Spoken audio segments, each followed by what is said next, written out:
Hello students. Light chapter के जो numerical वाली सीरीज जो चल रही थी, उसी सीरीज में दो और न्यूमेरिकल मैं लेकर आया हूं।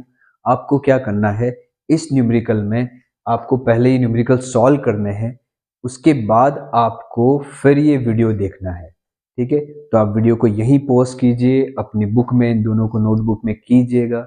आप सॉल्यूशन निकालें, सॉल्यूशन निकालने के बाद फिर आप यहाँ से आपको मैच करना है कि राइट हुआ है या रॉन्ग। फाइन, ये बहुत ही इजी है। हालांकि find the focal length of a convex mirror whose radius of curvature is 32 centimetre. आपके रेडियस ऑफ कर्वेचर हमें लिखना है। गिवन क्या चीज दे रखी है? रेडियस ऑफ कर्वेचर दे रखा है 32 सेंटीमीटर कन्वेक्स मिरर का। हमें क्या निकालना है? हमें निकालना है फोकल लेंथ। फाइन, अब फोकल लेंथ और रेडियस ऑफ कर्वेचर क्या चीज है आपको पता ही है। ठीक है कि फोकल लेंथ क्या होता है। देखिए, ये मैं बता देता हूँ। कॉन्वेक्स मिरर, ठीक है, ये हो गया कॉन्वेक्स मिरर, ये हो गया फोकस और ये हो गया centre of curvature. Fine, radius of curvature क्या है? यहां से यहां तक का डिस्टेंस, यानी पोल से लेके सेंटर ऑफ कर्वेचर का डिस्टेंस है r। और फोकल लेंथ क्या है? यह है पोल से फोकस के बीच का डिस्टेंस, मतलब ये रहा, ये रहा। मतलब क्या होता है, ये इसका हाफ होता है। तो इसका सीधा सीधा सा फॉर्मूला है कि जो r है, ठीक है, वो क्या है? 2f है। या फिर हम लोग लिख सकते हैं कि f जो है वो है r अपॉन 2। तो कैसे निकलेगा?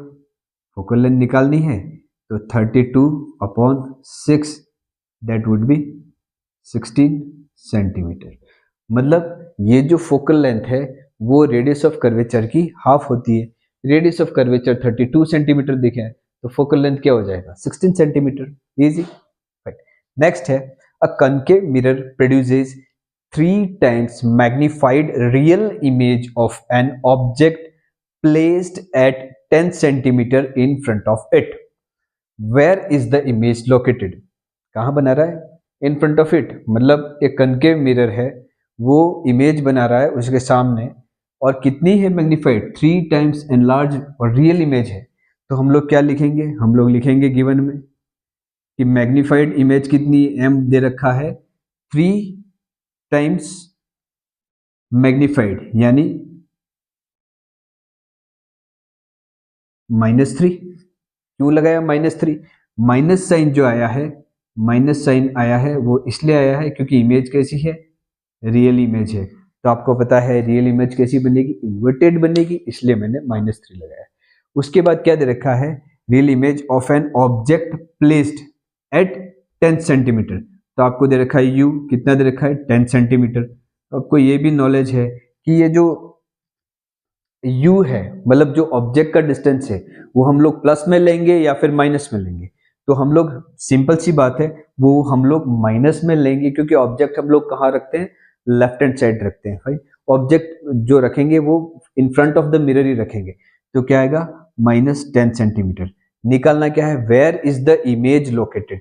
इमेज कहाँ बनी है? ठीक है, इमेज की लोकेशन पूछ रहा है, मतलब आपको पूछ रहा है ये v।